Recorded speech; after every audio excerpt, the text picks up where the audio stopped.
porque me preguntaron la noche antes, le preguntaron a mi esposo delante de mí, antes de la operación, mami, ¿mi mami se puede morir?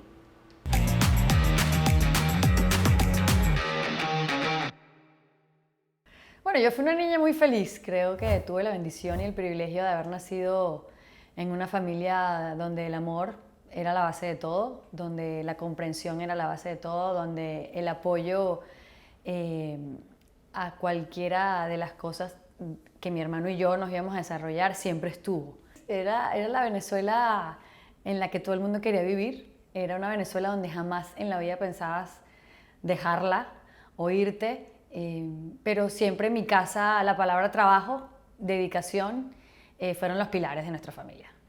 Siempre trabajábamos por lo que queríamos. Desde muy chiquita, mi papá era muy aficionado al béisbol, del béisbol de Grandes Ligas y del béisbol nacional, como buen venezolano. Y bueno, yo le iba al equipo contrario de él, entonces había esa rivalidad en la casa, porque las mujeres de la casa éramos de los Leones del Caracas y los hombres eran de los Navegantes de Magallanes. Entonces había la mayor rivalidad del deporte. En mi casa siempre estuvo presente, siempre iba al estadio con mi papá. Mi papá es un beisbolista frustrado. Me acuerdo que hasta narraba, cuando estaba viendo béisbol de Grandes Ligas, narraba como si él estuviera en el juego, ¿no? Él mismo, entonces tenía su nombre, Julie Monsalve, decía él que se llamaba en inglés. Y bueno, fue muy lindo porque mi papá me inculcó mucho eso. Mi papá le dio un infarto cuando estábamos viendo la serie mundial de los Yankees en la ¿cuánto fue? 96, si no me equivoco, era Diamondbacks ante Yankees de Nueva York. Estaba Randy Johnson pitchando todavía con Arizona, creo que fue el 96. 2001. Perdón, 2001, tienes toda la razón, 2001. Y mi papá le dio un infarto viendo el juego, o sea, no por el juego, tenía problemas cardíacos y le dio un infarto y no se quería ir. Yo le decía, papá, nos tenemos que ir, te tengo que llevar a la clínica, estás infartado. No, deja que se acabe la serie, deja que se acabe la serie. Era aficionado a los Yankees, obviamente, y quería ver capitalizado que Arizona tuviera una de las sorpresas más grandes en una serie mundial, ¿no? Bueno, en Venezuela siempre trabajé en variedades. Después de ahí, bueno, como te dije, tengo un poco de talento y también canté. Y de hecho, una de las audiciones que hice en RCTV fue cantando. A raíz de ahí hicieron un grupo de música con las mismas muchachas que estábamos de coanimadoras en el show. Entonces grabamos un disco, tuvimos una gira por Latinoamérica, estuvimos en Chile 2 meses cantando con una marca muy reconocida allá en todas sus fiestas de verano. Entonces bueno, complico en esa parte de que quería ser cantante. Lo más difícil de mi carrera creo que ha sido, como en la vida, vivir lejos de mi familia. Yo me fui a Venezuela en el 2002 y mi papá murió en el 2004. Entonces fue así como que, ¿qué pasa si no me hubiera ido? ¿Qué pasa si me hubiera quedado en Venezuela? Lo hubiera disfrutado mucho más. Por haberme venido, tuve 1 año sin verlo porque estábamos con el proceso de las visas y entonces no te recomendaban los abogados salir de los Estados Unidos.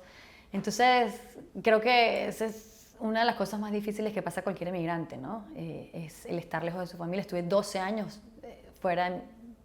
sin estar cerca de mi familia. Estuve 4 años viviendo aquí en Orlando, nadie vivía conmigo acá, solo mi esposo y yo. Después nos fuimos a México y también nos fuimos solos.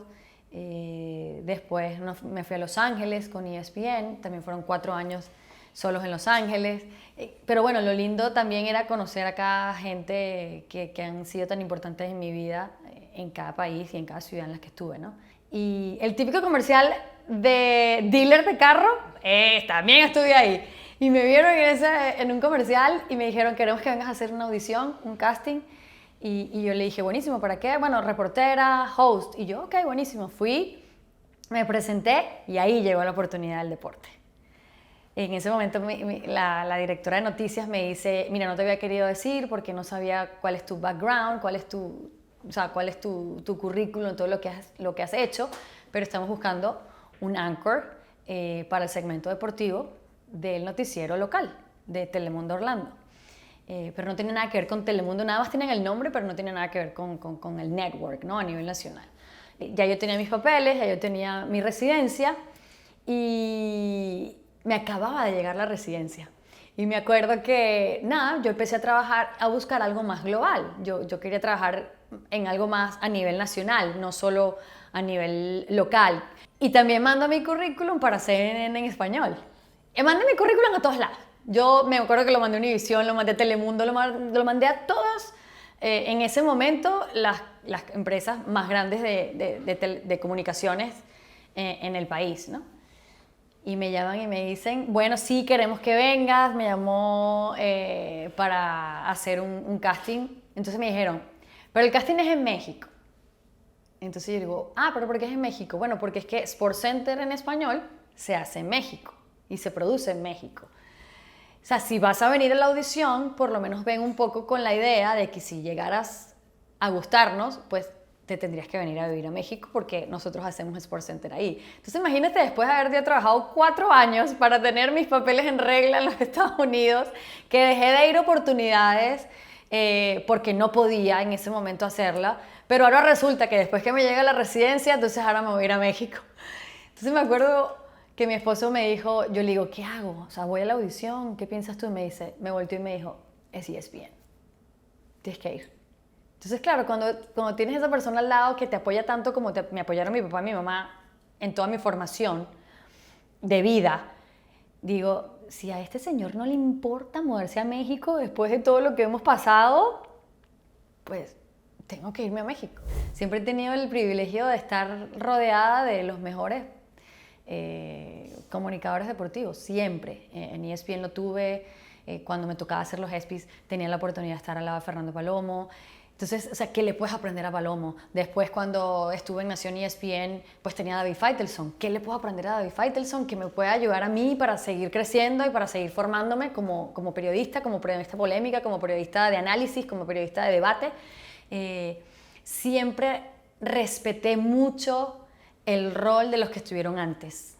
Y también respeté también mucho y me di a respetar para yo poder llenar ese hueco para lo cual me estaban llamando. Bueno, creo que como el deporte en sí da muchos momentos de gloria.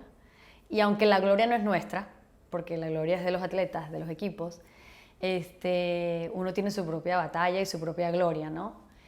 Y haberme ganado un Emmy como personalidad deportiva del año a nivel nacional, eso fue así como cuando todavía a veces lo veo y digo, no puede ser. Estuve nominada 5 veces y no me lo ganaba. Ella era así como que la Meryl Streep de los deportes o la Cruz Azulina de los deportes, porque ahí la llamerita, nunca llegaba el premio.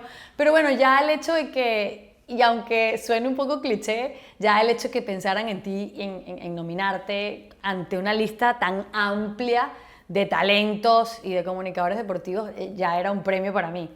A pesar de que fue un premio de un año deportivo, yo sentí que era un premio a mi trayectoria y un premio a todo lo que yo había pasado para llegar a donde estaba en ese momento de mi carrera. Y nada, y fue muy inspirador, porque realmente te lo voy a repetir como cerré, y es que I knew that I could do it, and I did. Yo creo que si he sentido miedo alguna vez en mi vida es por el no estar, ¿no? El no estar cuando mis hijos me necesiten, el irme demasiado pronto o que ellos vayan a irse antes de mí. Yo creo que ese es el único miedo que he sentido. Ni siquiera cuando decidí donarle un riñón a mi hermano sentí miedo. Creo que sentí más bien esos nervios, ¿no? De esas mariposas revoloteándome. Pero en ningún momento lo dudé. O sea, no fue que él llegó y me dijo, necesito que me dones un riñón. Obviamente no. No le da. Mi hermano es súper humilde y es el más humilde de toda la familia. Entonces me dice, él tenía una enfermedad que se le heredó a mi papá y por lo cual mi papá también por complicaciones falleció por eso. Y llegó un momento, es una enfermedad degenerativa, y llegó un momento en que me dijo, ya, mis riñones no sirven. Voy a empezar a hacer el proceso para recibir un órgano. Tengo opciones, hacerme diálisis o una persona entrar en una lista de donantes o que una persona quiera donarme su órgano. Y le dije, ¿dónde hay que firmar? ¿Qué tengo que hacer? El único, esa sensación no de temor, pero fue lo que mis hijos sentían. Porque me preguntaron la noche antes, le preguntaron a mi esposo delante de mí, antes de la operación, mami, ¿mi mami se puede morir? Y su papá le dijo, sí, mami se puede morir, no debería, es una operación, hoy en día hay mucha tecnología, es prácticamente una operación sencilla, pero bueno, ya va a pasar por un proceso de anestesia y puede haber riesgos. Y cuando él mismo le dijo a mis hijos, ¿y si mami se muere?